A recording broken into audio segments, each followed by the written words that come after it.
Jadi itu ya, bukan berarti kita dilarang bekerja, cari duit, bukan juga dilarang kaya. Orang Kristen dilarang kaya tidak? Tidak, orang Kristen boleh nggak punya mobil bagus? Nggak mau? Nggak boleh? Buat saya aja kalau nggak. Punya rumah gede boleh tidak? Boleh. Jangan berpikir makin miskin makin rohani ya saudara. Itu nggak alkitabiah. Jadi saudara jangan merasa kalau miskin tuh rohani, terus orang kaya itu duniawi. Salah itu, tidak benar itu Bapak Ibu. Tentu ada orang kaya yang hedonis, ada orang kaya yang duniawi. Next saja ya next, di bukan berarti situ ya, di bukan berarti terus next. Nah ini satu poin per poinnya ya. Jadi kita tidak dilarang bekerja cari poin yang pertama. Nah next lagi. Next, gitu ya. Walaupun nanti satu-satu aja nanti keburu. Satu-satu aja sayang, satu-satu aja. Dibalikin lagi, dibalikin. Nah, apa-apa mungkin baru lagi. Kadang saya ini yang susah di belakang itu ngikutin ritmenya saya kalau khotbah. Karena biasanya saya tidak pakai pointer dari sini. Saya ulangi ya, orang Kristen tidak dilarang punya duit banyak, tidak dilarang punya rumah yang gede, tidak dilarang punya mobil bagus. Yang dilarang cara dapatnya ndak bener, cara makainya salah. Ya, kaya nggak dilarang. Saya pengen jemaat yang saya layani kaya. Saya pengen suatu hari dia ngomong sama saya, Pak, butuh jet pribadi nggak Pak? Boleh, buat penginjilan. Pak, gedung ini saya rombak ya Pak, saya beli 12 ruko. Sekalian aja semua ruko diambil aja semua di sini. Nanti kita bangun Pak gedung. Boleh, saya senang, pasti saya senang. Ya, tapi kalau cara dapatnya tidak benar, digunakan tidak benar, itu ya tidak boleh. Jadi nggak dilarang ya, jangan berpikir kita dilarang lo ngumpulin uang di dunia ini ngengat dan karat memakannya. Jadi nggak boleh Pak Pendeta nggak bener nih, masa kita suruh kaya? Nggak boleh Pak. Alkitab mengatakan berbahagialah orang yang miskin di hadapan Allah karena mereka akan empunya kerajaan surga. Itu bukan miskin jasmani, itu miskin rohani. Itu sikap hati bergantung sama Tuhan. Walaupun kaya tetap harus punya hati yang miskin di hadapan Tuhan. Uangku ini bukan uangku, rumahku bukan rumahku, ini punya Tuhan, cuman titipan. Nah itu artinya, nah misalnya punya mobil bagus, ini mobil yang paling bagus mobil siapa sih? Mas Aris lah misalnya ya, Innova misalnya, kegores dikit ya udahlah barang fana gini udah. Ada orang digores dikit mobilnya, maki-maki, mencak-mencak, istrinya mau dimakan sama dia. Gara-gara mungkin istrinya bawa, kemudian kegores dikit. Waduh, orang tuh kayak duit tuh segala-galanya, uang tuh segala-galanya. Yang berikutnya, dilarang ini bukan berarti kita dilarang menabung ya. Orang Kristen tidak dilarang menabung, dianjurkan menabung. Kita suruh belajar dari semut yang menabung pada waktu panen, pada waktu musim panen, supaya ketika nanti musim dingin tiba nggak panen, nggak habis. Ada orang gajian 1 juta dihabisin semua 1 juta. Ada orang gajian 10 juta dihabisin semua 10 juta, nggak pernah punya simpanan. Itu tidak alkitabiah malahan. Orang Kristen harus punya tabungan. Aduh buru-buru Pak nabung, bisa bertahan sampai akhir saja. Haleluya 12 kali Pak. Nah kalau begitu kita harus manage. Yang di manage apanya? Kalau sudah nggak bisa di manage, yang harus di manage adalah kemampuan kita mencari nafkahnya. Sudah nggak bisa diirit-irit lagi. Nggak perlu diirit kalau begitu. Dicari income tambahan. Yang betul itu, waduh Pak, kita udah irit banget Pak, tetap kurang. Kalau begitu cari income tambahan, bukan diirit lagi kalau begitu. Ya, orang Kristen tidak dilarang menabung. Orang Kristen juga tidak dilarang memberi atau membeli polis asuransi atau punya dana darurat. Tidak dilarang, bahkan harus kalau memang mampu. Pak, aduh Pak, jangankan beli asuransi Pak, tadi bisa bertahan sampai akhir, nggak ngutang tetangga, nggak ngutang di warung aja, sudah haleluya loh Pak, puji Tuhan loh Pak. Ya nggak apa-apa, tapi apakah terus-terusan begitu? Tadi pagi saya ngomong ya, namanya kutuk keturunan ya. Anak-anak dengerin, kalau papa mamamu miskin, papa mamamu nggak pintar, papa mamamu nggak kaya, cukup berhenti di papa mamamu. Kamu harus berjuang jauh lebih baik dari papa mamamu supaya nanti berhenti di level papa mama. Kamu sendiri harus berjuang, belajar lebih bagus, mengembangkan potensi lebih bagus. Jangan bangga malahan. Oh puji Tuhan papaku miskin, makan susah jadi rohani, jadi saya akan lebih miskin lagi. Kan ada orang kan, asal miskin gak apa-apa, asal bahagia. Terus didoakanlah sama temennya, semoga tetap miskin ya, supaya tetap bahagia. Terus diblokir temennya. Salah apa saya katanya? Kan dia ngasih status, walaupun miskin, asal kita hidup bahagia. Ya bener dong, temennya kasih komen dong. Ya semoga tetap miskin ya, agar tetap bahagia. Marah dia. Lah kita ini kok bangga sama miskin, bangga nggak punya tabungan, kita harus beriman. Makanya saya nggak pernah nabung, kesusahan hari cukup 1 hari, habisin semua tabungan, habisin semua gaji, habisin semua. Nanti kalau nggak punya uang, beriman kepada Tuhan. Itu bukan beriman, itu salah manajemen. Nggak boleh orang Kristen begitu, ya itu salah. Kemudian ini bukan berarti kita dilarang membuat perencanaan anggaran. Orang Kristen bahkan harus membuat perencanaan keanggaran. Nah ini ada beberapa tips yang saya praktekkan dalam keluarga kami. Apakah bisa satu-satu aja atau sudah semua ini? Satu-satu boleh nggak? Nggak bisa langsung ya, oke. Kalau di saya satu-satu sebenarnya. Oke, pertama, saudara harus punya catatan keuangan. Aduh Pak, nggak usah dicatat, ingat semua, cuman gaji UMR doang. Betapapun kecil gaji Bapak Ibu anak-anak muda, tetap buat anggaran, pencatatan. Istri saya itu rapi banget pencatatannya. Terima gaji, terima persembahan kasih, langsung dicatat. Dan kadang saya perhatiin, lagi ngapain nih? Jangan diganggu, jangan diganggu. Soalnya kalau diganggu nanti hitungannya udah beda tuh. Jadi betul-betul detail nih. Pertama-tama dilunasin dulu cicilan-cicilan. Ingat, cicilan itu sama dengan hutang. Ya, hutang itu harus dibayar. Cicilan harus ditutup. Jangan mau nyicil tapi nggak mau bayar, nggak boleh ya. Jadi catatan keuangan harus rapi, ibu-ibu terutama. Bapak-bapak ada juga, ada satu pasang pasutri yang bapaknya yang pegang pencatatan. Kenapa? Ibunya nggak bisa. Ibunya kalau belanja lupa dia habis berapa. Termasuk kayak saya. Daryl pernah ditanyain kan di sekolah, perbedaan papa dan mamamu apa di dalam pengelolaan atau dalam pembelanjaan? Mama kalau belanja dia lihat harga, kalau papa tidak pernah lihat harga.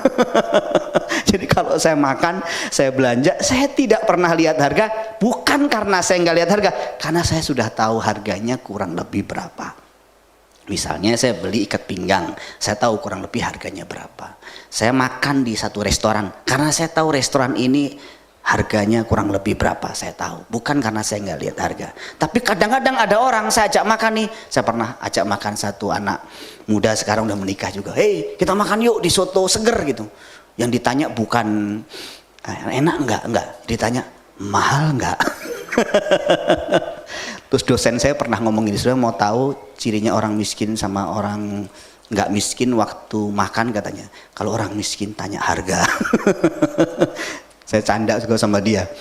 Bukan berarti kita ini udah tahu semua terus kemudian kita nggak nyatet. Tetap harus ada catatan. Catatan terburuk kita jauh lebih bagus daripada ingatan tercerdas kita. Saya ulang, catatan terburuk kita jauh lebih baik daripada ingatan tercerdas kita. Betapapun hebat kita mengingat sesuatu, tetap ada lupanya. Tapi kalau dicatat, tek, ingat ya. Kemudian saudara harus punya daya tolak terhadap iklan, terutama ibu-ibu. Waduh, semua sekarang iklan semua. Di media sosial tawaran ini, tawaran itu, banyak seliweran setiap hari. Aduh, jamnya bagus nih. Aduh, bajunya bagus nih. Aduh, lipstiknya bagus nih. Aduh, bulu matanya bagus nih. Aduh, gigi palsunya bagus nih. Semuanya diiklankan. Masalahnya ibu-ibu semuanya dibeli. Udah dibeli, kagak dipakai. Bapaknya jantungan. Mati muda. Kenapa? Karena ibu-ibu main belanja, tidak pernah diskusi dulu sama istri. Ini ada anggarannya apa enggak? Nah, ibu-ibu nih di sini enggak ada, di tempat yang lain yang banyak. Tapi ada juga bapak-bapak kalau belanja, waduh, enggak semuanya ibu-ibu suka belanja. Ada juga yang bapak-bapaknya suka belanja, tapi di SPC kayaknya enggak ada ya. Nggak ada. Bapak-bapaknya hemat banget di SBC ya. Kemudian saudara harus kelola keuangan, tidak boleh besar pasak daripada tiang. Tidak boleh pengeluaran lebih besar daripada income. Pemasukannya 3,5 juta UMR misalnya, pengeluarannya 5 juta. Lah dari mana nanti tutupnya yang lain? Gali lubang, tutup lubang. Terus ya kan saya lagi mempraktekkan Haji Roma Irama punya lagu Pak Pendeta. Gali lubang, tutup lubang. Udah caranya gampang, habisin dulu nanti utang. Utang dibayar lagi dengan utang, sekarang ada pinjol. Akhirnya kelilit utang. Yang stres ya Pak? Ya suaminya juga lagi-lagi. Suaminya bisa cepat tua dia. Aduh saudara, bukan tidak boleh hutang, nanti kita juga ada tipsnya ya. Kemudian beli fungsi bukan gengsi. Sudahlah yang barang yang bisa dipakai, yang memang berfungsi bukan karena supaya dipuji orang, keren ya jamnya, keren ya kaos kakinya, keren ya apa namanya sepatunya, keren ya ikat pinggangnya. Wow, ikat pinggangnya harganya sampai 200 juta, jamnya harganya sampai 400 juta. Saya bingung, saya mahal-mahal bener ya, karena saya nggak ngerti merek sih, serius. Karena saya nggak ngerti barang branded, saya bersyukur juga. Serius, bener-bener nggak ngerti. Bagus ya jamnya, bagus ya bajunya, masalahnya saya dikasih. Kadang itu bekas pakai orang gitu, bagus saya pasti mahal. Karena nggak ngerti mahal, nggak ngerti branded saya, serius. Bener-bener nggak ngerti, bukan pura-pura nggak ngerti. Saya bener-bener nggak ngerti dan nggak mau mempelajari juga sih saya. Ada kan merek-merek tertentu gitu ya. Misalnya batik cap golok gitu ya, yang mahal banget ya. Kalau saya cap yang lain nanti kan promo iklan, cap parang gitu ya. Mesti batik, mesti cap parang. Supaya apa? Supaya mahal, kelihatan keren. Dan enggak harus begitu. Yang penting memang enak di badan kita, kenapa enggak? Masalahnya antara enak dan merek itu berkaitan soalnya. Memang beda loh. Saya tuh dikasih jemaat batik, ternyata ada di pasar harganya 75.000. Itu 2 hari kancingnya lepas. Terus panas, nggak nyerap keringet. Tapi waktu dikasih batik jemaat yang cap golok tadi, cap parang tadi, enak adem. Beda sih emang. Oh kayaknya kok beda. Saya lihat di mall, hampir pingsan saya harganya. Oh 750.000. Mahal bener. Tapi memang beda ya, tapi belilah fungsi bukan gengsi ibu-ibu ya. Tas kenapa harus ratusan juta? Toh fungsinya juga sama. Katanya apa bedanya orang ibu-ibu yang bawa tas mahal sama tas murah? Bedanya kalau kehujanan katanya. Apa bedanya? Kalau kehujanan, kalau tasnya murah ada di atas tasnya buat nutupin kepala. Tapi kalau tasnya mahal ditutupi sama kepala. Kan aneh ya, kehujanan malah tasnya ditutupin. Buat apa sih? Saya juga bingung juga sih. Kalau begitu fungsi yang penting kan fungsi, toh juga dipakai. Jam juga menunjukkan jarum jam toh. Yang penting enak, nyaman, ikat pinggang, apalagi sih lipstick. Apakah kalau lipstick yang mahal dipakai terus langsung bibirnya permanen gitu merahnya? Kan enggak juga ya. Yang nanti hitam kembali hitam lagi kan ya. Terus kemudian kebutuhan hidup bukan gaya hidup. Kebutuhan itu enggak mahal, yang mahal itu gaya hidup ya. Bukan enggak boleh jalan-jalan, tapi harus dilihat anggaran. Bukan tidak boleh refreshing, tapi kalau refreshingnya bikin stres suaminya gara-gara nguras anggaran, ya nggak boleh juga ya. Makanya perlu tadi dana yang diatur sedemikian rupa supaya waktu refreshing tidak berubah jadi stressing. Kenapa? Karena ada anggarannya. Menabung, kalau prinsip menabung itu tabung dulu baru sisanya dibelanjakan. Kalau prinsip menabung ya, jadi misalnya gini, kita dapat anggaplah gaji 5 juta, nabung 1 juta, 4 jutanya baru dibelanjakan. Itu prinsip nabung. Jangan setelah selesai akhir bulan kayaknya nggak ada yang bisa ditabung deh. Kenapa? Gak sisa. Manusia mau kasih berapapun duit, nggak akan pernah sisa, percaya deh. Ada satu teman cerita, ada orang yang 1 bulan bisa habisin 500 juta. Habis 500 juta, tapi waktu nggak punya duit, ya makan di warteg. Tapi kalau punya duit, oh royal, semua ditraktir, habis-habisin. Itu sifat manusia. Tabung, kemudian bijak dalam berhutang. Saudara bukan tidak boleh berhutang, bijak. Saudara harus selektif. Ini utang ini untuk apa? Untuk sesuatu yang konsumtif, untuk dihabisin, untuk dimakan, atau untuk sesuatu yang produktif yang menghasilkan sesuatu. Ya silahkan utang, misalnya aku usaha bisnis kopi, utang kredit ambil mesin untuk pembuatan apa itu namanya, cupnya atau untuk kopinya. Ya enggak apa-apa, itu utang yang menghasilkan, utang yang produktif. Tapi kalau yang konsumtif, utang hanya untuk jalan-jalan, utang untuk makan enak, nah itu tidak boleh, itu tidak bijak. Kemudian bijak di dalam investasi. Nah ini banyak orang ketipu soal investasi. Udah nabung susah-susah, kumpulin dapat 10 juta, ada investasi, di ujukin teman-teman, ayo investasi, bunganya gede nih, oh langsung bisa kamu dapat untung sekian persen. Dengerin, dalam prinsip investasi yang harus diperhatikan, pertama, masuk akal nggak? Bunganya masuk akal nggak? Yang kedua, legal nggak? Dilihat legalitasnya, ini terdaftar nggak? Ini betul-betul punya nama baik enggak? Jangan buru-buru taruh duit di situ, udah tabungannya dikumpulin selama 10 tahun, dikumpulin 100 juta, taruh jebret, ternyata dibawa lari, nangis darah dia. Jadi bukan tidak boleh investasi juga, bijak, cari tahu dulu, ngobrol sama orang yang pintar dulu. Kalau mau bisnis bareng juga lihat track record orang tersebut. Saya bukan mau merasa lebih pintar dari Bapak Ibu, enggak Bapak Ibu. Kadang saya lihat gini loh, orang datang sama saya nangis-nangis cerita, ditipu sekian puluh juta, uang bawa lari 10 juta.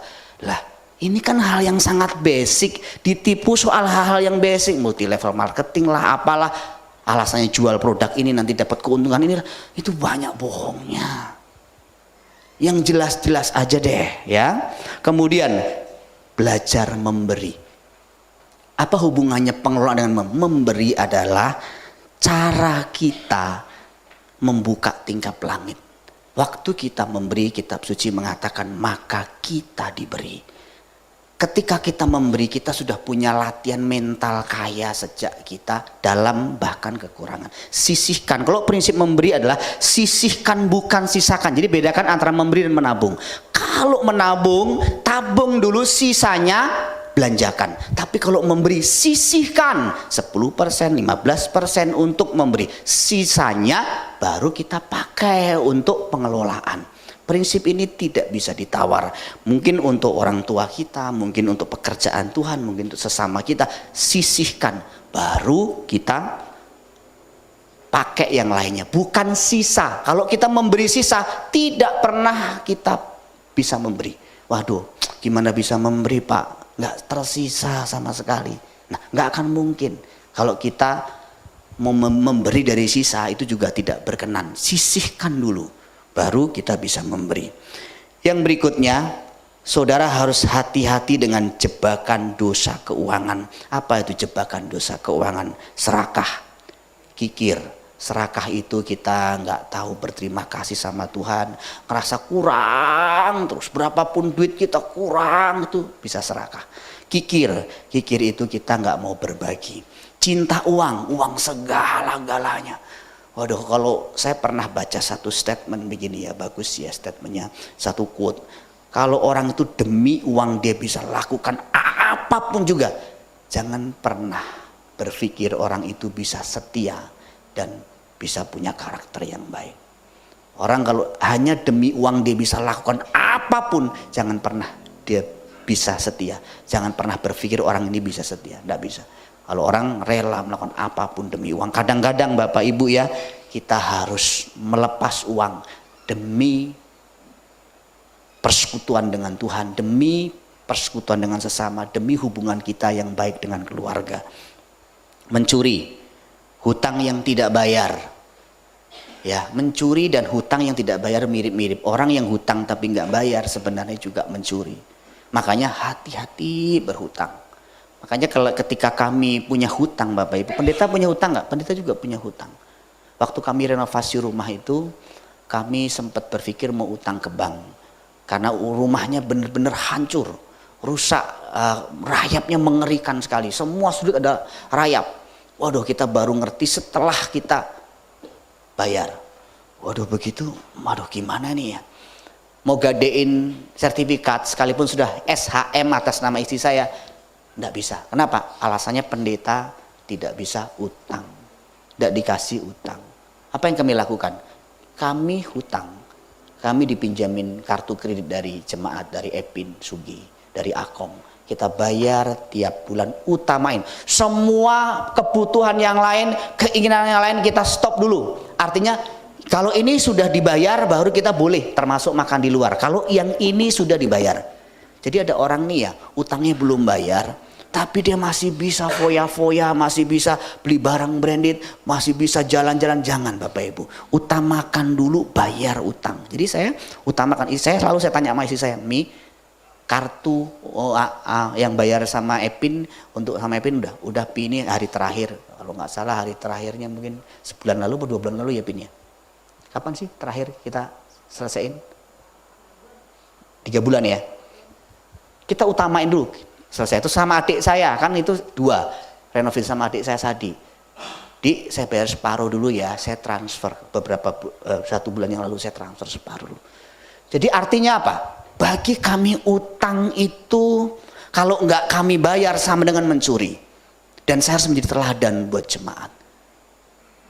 Di dalam Alkitab ada juga satu keluarga hamba Tuhan yang berhutang, anak dan istrinya harus jadi budak. Dan ketika seorang nabi harus membereskan masalahnya, pertama-tama dia harus bereskan utangnya semua dulu. Jadi utang itu nomor 1 dulu dari segala-galanya yang lain. Kemudian jangan pernah menahan hak yang seharusnya disalurkan. Misalnya untuk orang tua, salurkan untuk orang tua. Untuk pekerjaan Tuhan, salurkan untuk pekerjaan Tuhan. Untuk sesama kita yang miskin, salurkan untuk sesama kita yang miskin. Jangan ditahan. Waktu kita menahan haknya orang-orang tersebut, maka kita menahan berkat Tuhan. Dengarkan baik-baik ini. Sesuatu yang bukan hak kita, lalu kita nikmati, itu tidak mendatangkan berkat.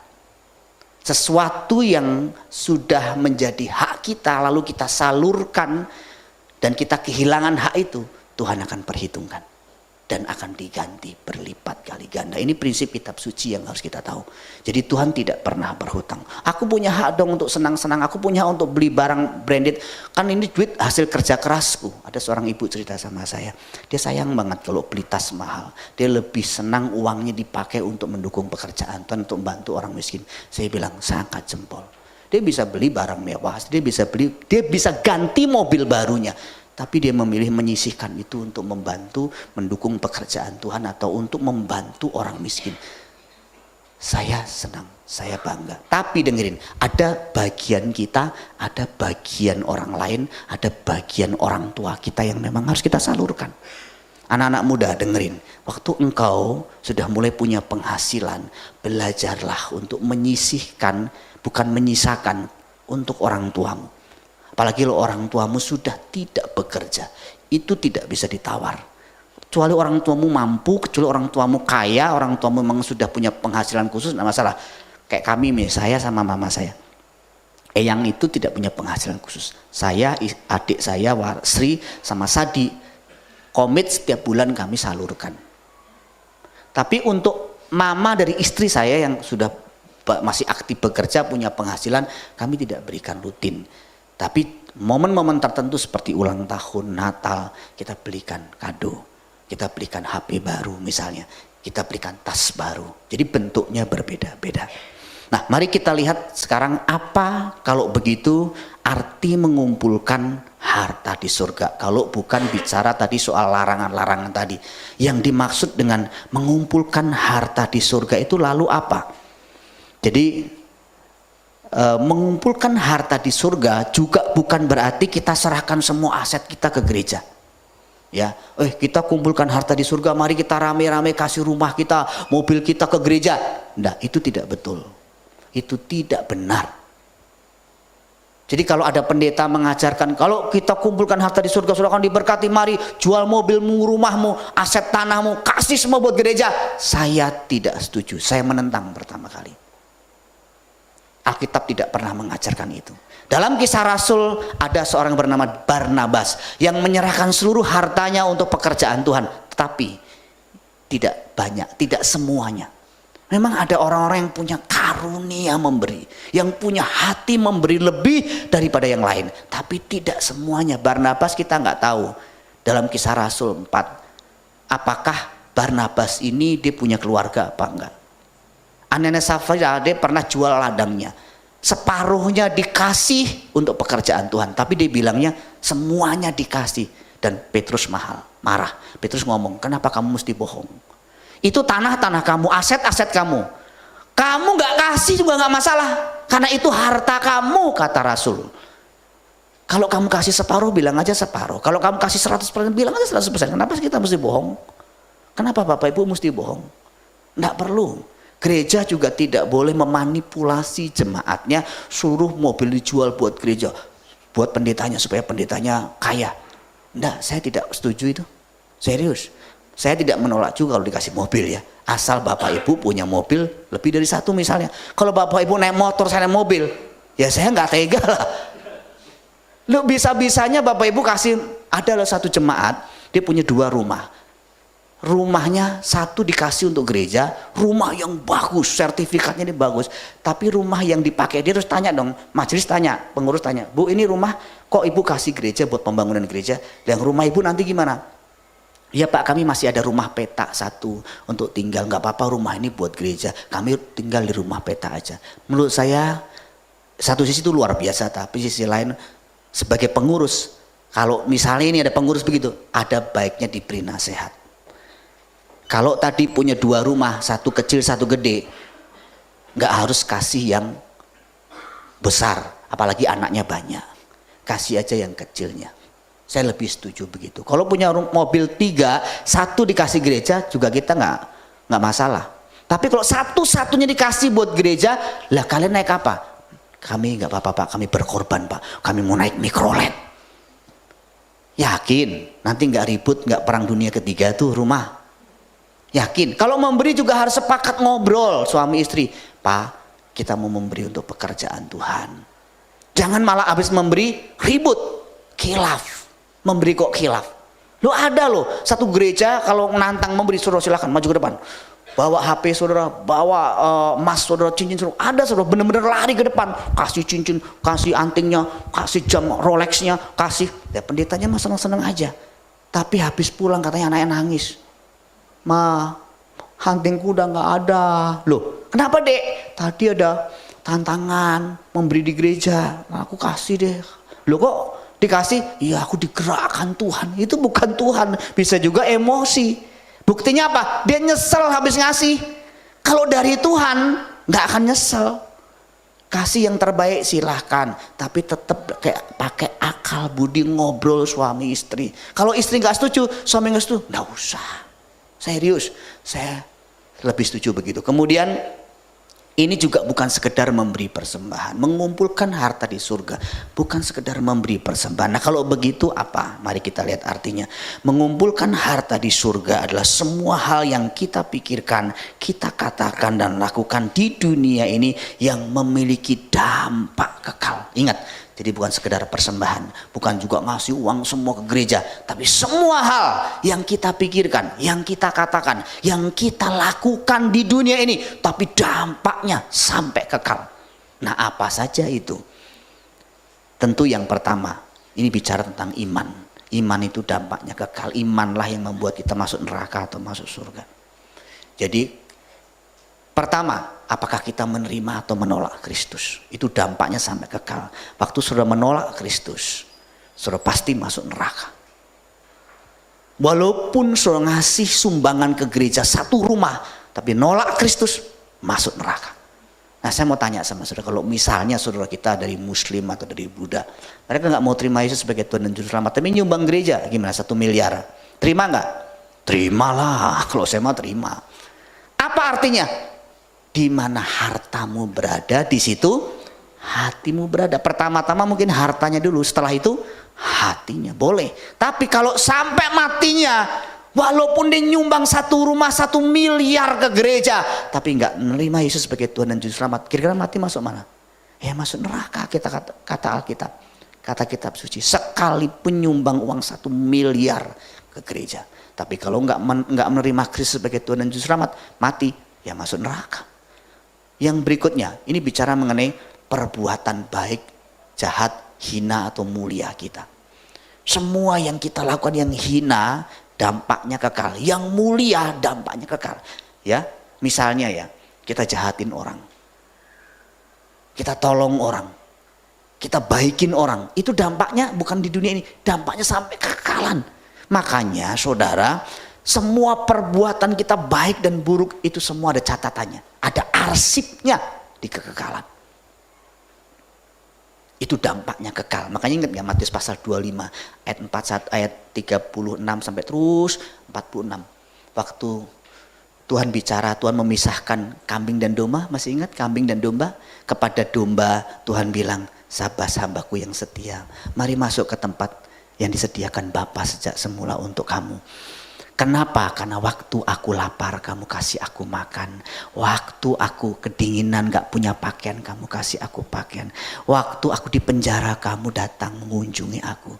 Waktu aku haus kamu kasih minum aku. Terus mereka tanya, kapan Tuhan lapar? Kapan Tuhan telanjang? Kapan Tuhan gak makan? Kapan Tuhan haus? Tuhan ngomong apa?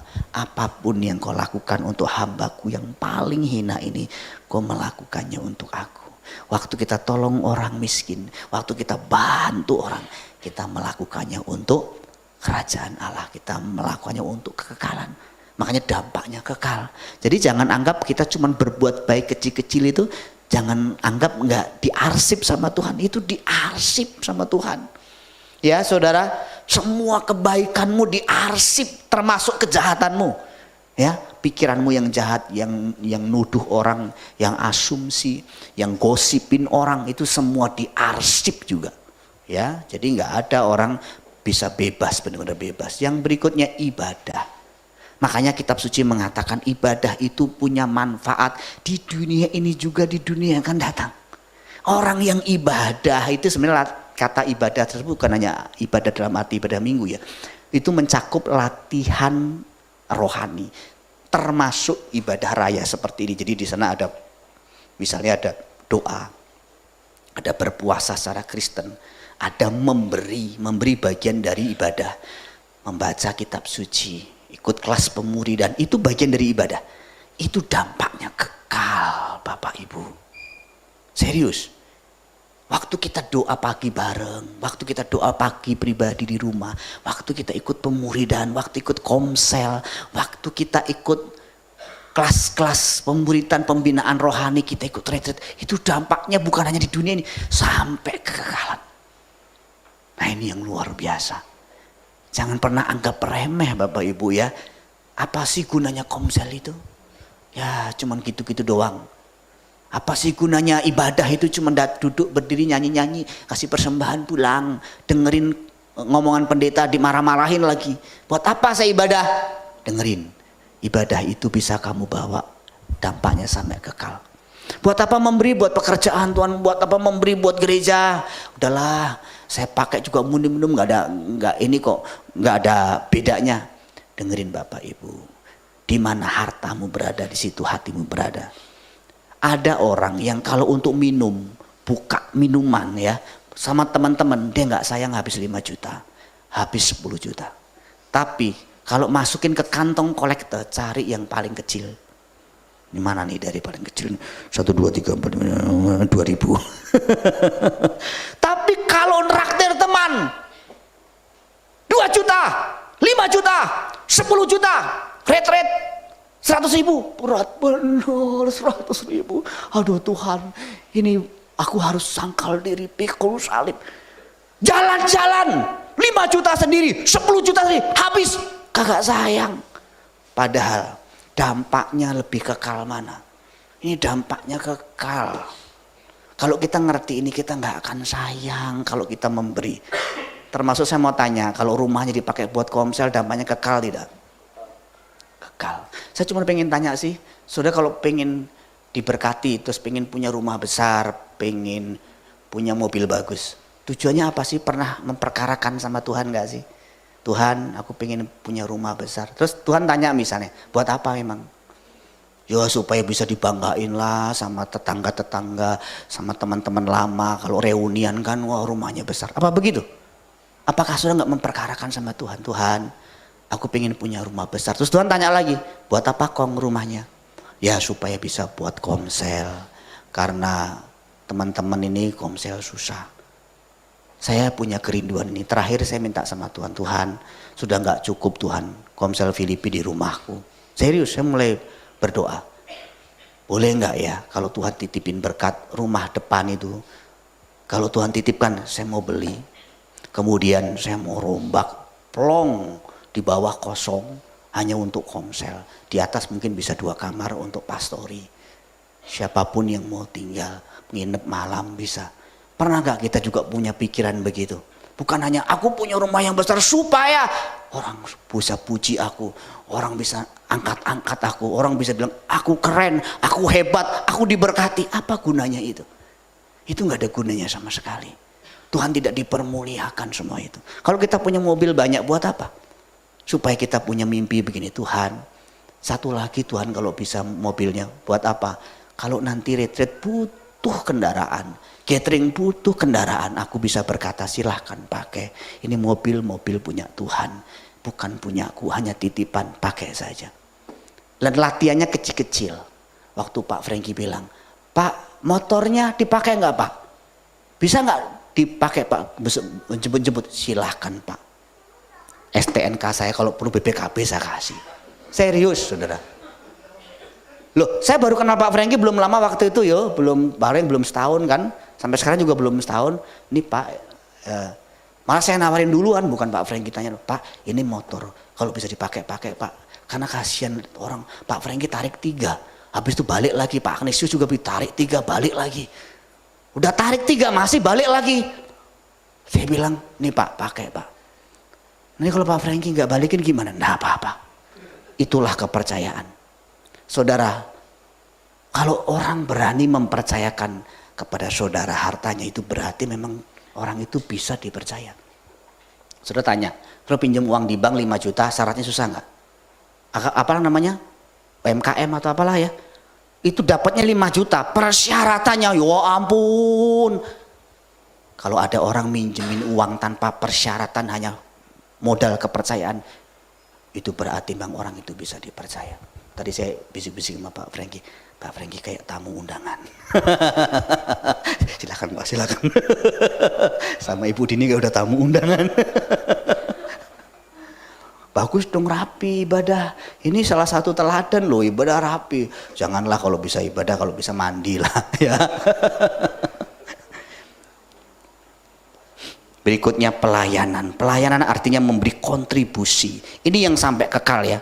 Memberi kontribusi untuk pekerjaan Allah, memberi sumbangsih. Di dunia ini di gereja juga ada 2 jenis orang, yang mengambil manfaat, yang kedua memberi manfaat. Yang satu berkontribusi, yang satu menikmati kontribusinya. Saya mau tanya, sudah masuk kelompok yang mana?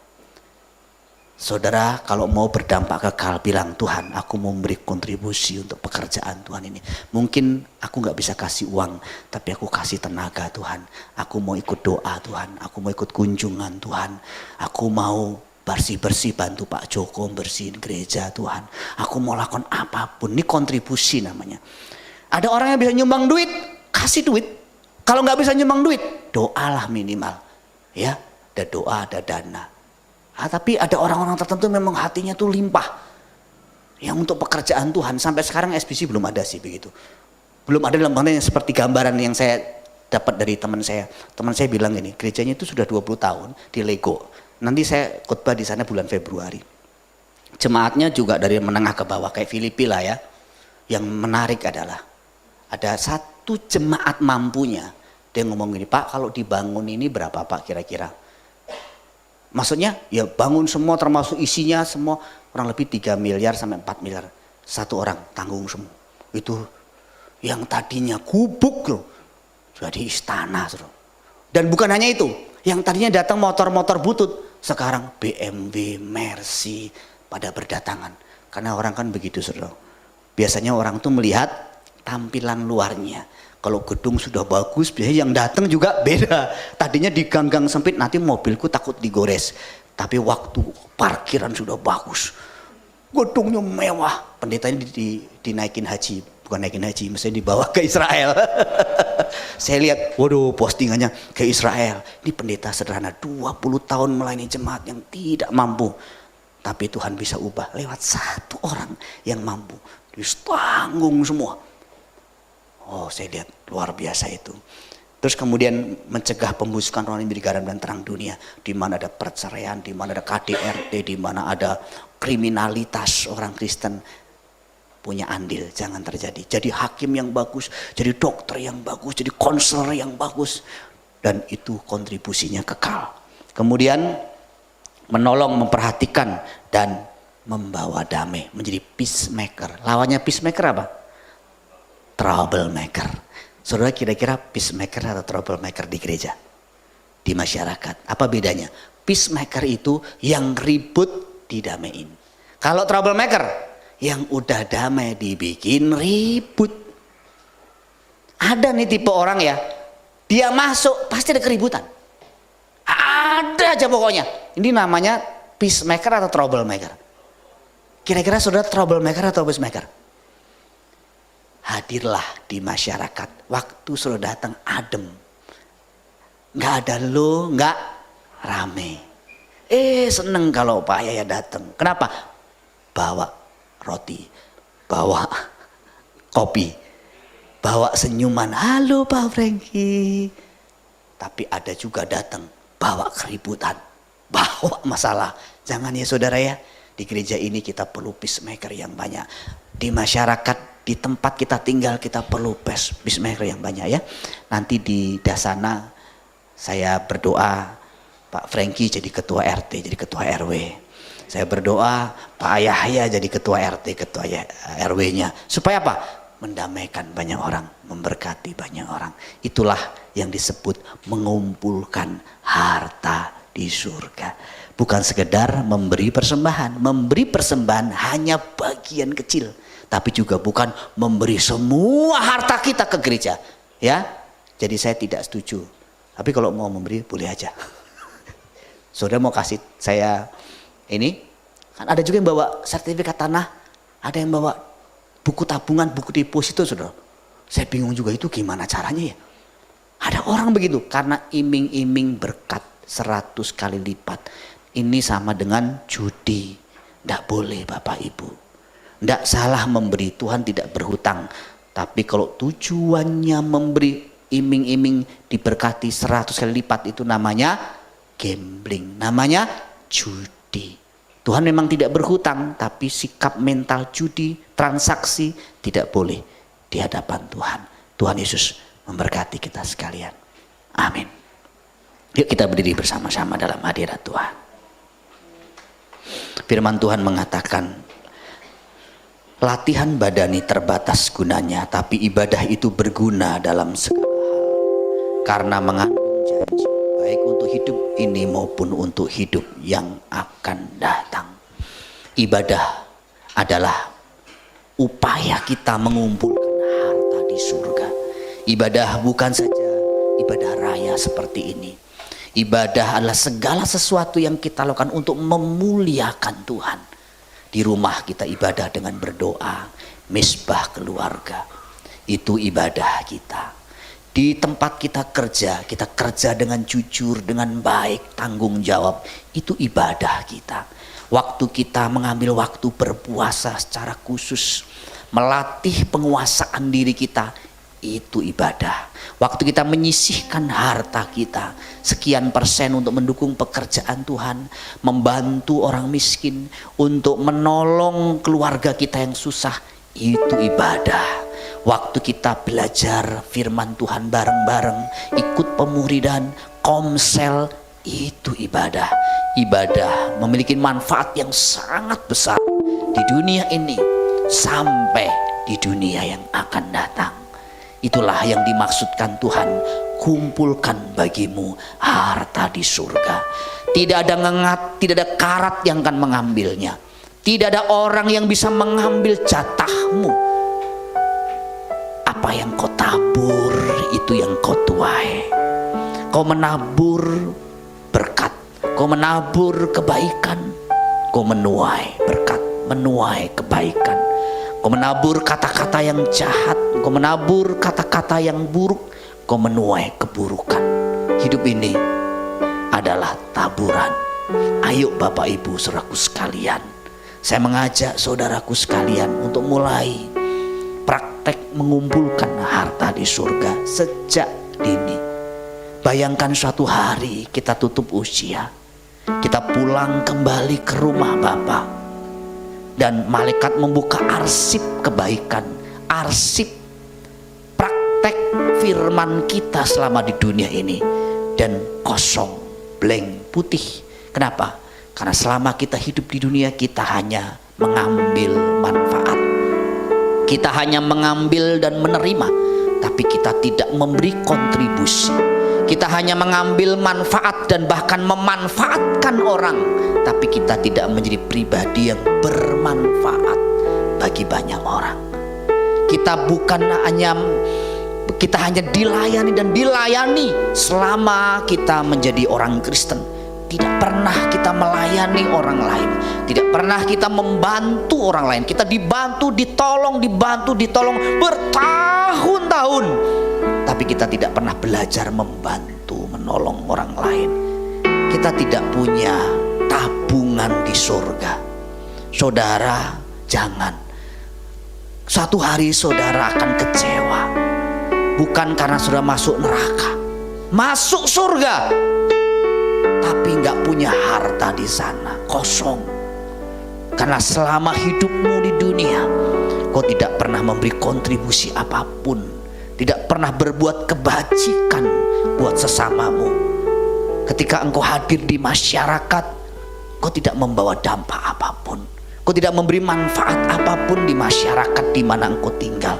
Kau hanya menyerap manfaat.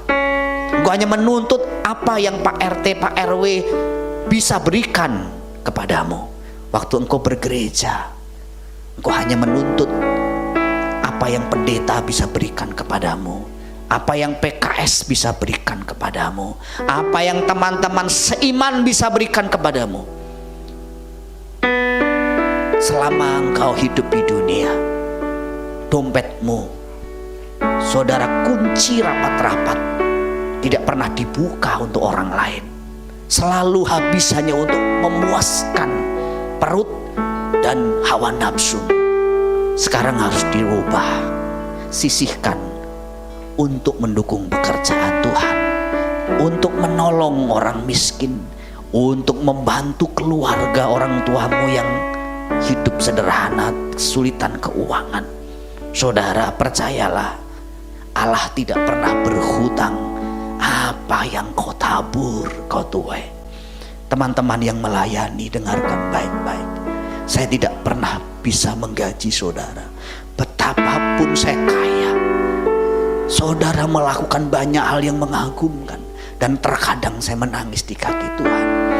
Saya hanya bisa bilang sama Tuhan, Tuhan terima kasih untuk orang-orang yang baik, yang setia, yang siang dan malam melayani Tuhan tanpa digaji sepeser pun. Serius, hati saya pecah. Kadang saya iri dengan saudara yang tidak digaji, tidak mengambil gaji sesen pun, tapi selalu memberi waktu, tenaga, harta. Saya iri. Satu kali saya juga pengen, saya tidak digaji oleh gereja. Saya ingin memberi, bahkan saya ingin mengganti semua yang pernah dikasih gereja buat saya. Selama saya hidup sekian puluh tahun, saya ingin suatu hari kalau Tuhan kasih saya berkat dari masukan tertentu, kalau Tuhan izinkan, saya ingin ganti semua. Serius saudara, karena karena saya tahu mengerti kebenaran. Setiap sen, setiap rupiah, setiap keringat, tetesan air mata yang kau dedikasikan untuk pekerjaan Tuhan, untuk jiwa-jiwa tidak diarsip dalam kerajaan surga. Ada teman-teman yang sampai lembur, sampai pagi. Ada teman-teman yang demi menyisihkan hartanya untuk operasional gereja tetap berjalan. Engkau harus menunda membeli mobil baru, engkau harus menunda membeli rumah yang baru, engkau harus menunda senang-senang atau mengurangi senang-senangmu. Kau bisa ambil hotel bintang 5, tapi engkau mengambil tempat yang sederhana, hotel yang murah. Tapi pada waktu pekerjaan Tuhan membutuhkan dana, dengan mudah engkau mengeluarkan dana jutaan rupiah supaya teman-teman bisa gathering, teman-teman bisa punya acara, bisa makan. Sungguh saya hanya bisa berterima kasih kepada Tuhan dan mendoakan bahwa orang-orang seperti ini diperbanyak dalam kerajaan Allah.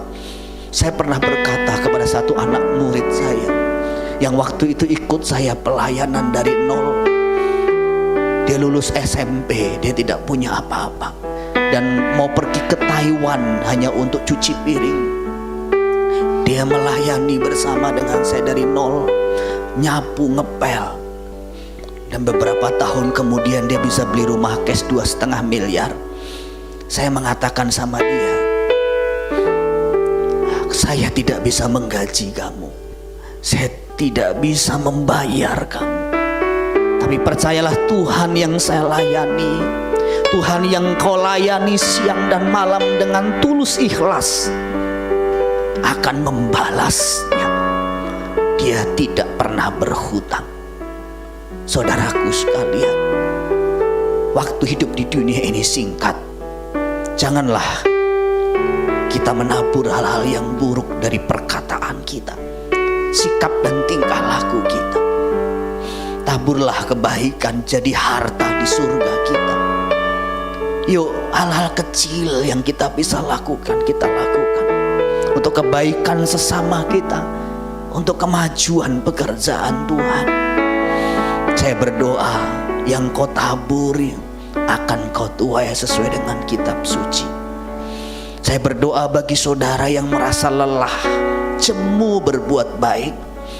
Saudara merasa sudah menabur di ladang Tuhan, sudah habis-habisan, tapi saudara merasa sepertinya kau tidak mendapatkan apa-apa. Saya mau sampaikan ini, kalau kau tidak mendapatkan di dunia ini, kitab suci mengatakan kau akan menuai di kekekalan nanti. Waktu kita pulang, waktu kita selesai dengan acara dunia ini, maka malaikat Tuhan akan menyambut saudara dengan penuh kemuliaan. Saya berdoa supaya saudara kuat, jangan menyerah, jangan putus asa. Untuk para PKS, teman-temanku yang melayani penggembalaan, saya tahu arti menampung keluh kesah. Saya tahu arti untuk mendengar keluhan-keluhan mereka, hingga mungkin kau merasa itu jadi beban yang berat, bahkan mengganggu tidurmu. Tapi dengarkan baik-baik, kau tidak akan pernah sia-sia. Orang-orang yang kau layani suatu hari berubah menjadi lebih baik, lebih mulia hidupnya, dan kau akan diangkat Tuhan pada waktunya. Jadi jangan menyerah. Guru-guru sekolah minggu, teman-teman yang melayani di masyarakat, jangan menyerah. Saudara yang melayani di masyarakat sebagai RT, sebagai pelayan masyarakat, tentu itu membutuhkan pengorbanan, tapi Tuhan akan membalas semua kontribusimu dan mengarsip semua kebaikanmu. Kau yang hari ini usher, kau yang hari ini menjadi worship leader, pemain musik, semuanya saya tidak bisa menggaji saudara, memberi PK saudara satu demi satu. Tapi dengarkan firman Tuhan ini, bahwa segala jerih payahmu di dalam Tuhan tidak pernah sia-sia. Terima kasih Bapa untuk firman Tuhan, untuk kebenaran firman-Mu yang mengingatkan kami untuk mengumpulkan harta di surga siang ini. Dan mulai hari ini biarlah kami mulai mengumpulkan harta di surga. Dari pikiran, sikap, perkataan, perbuatan kami, semua kami lakukan karena kami tahu semuanya punya dampak di kehidupan yang kekal nanti. Terpujilah namamu Bapa. Dalam nama Tuhan Yesus Kristus, Tuhan dan Juru Selamat kami alaskan doa kami. Amin. Silakan duduk Bapak Ibu Saudaraku sekalian.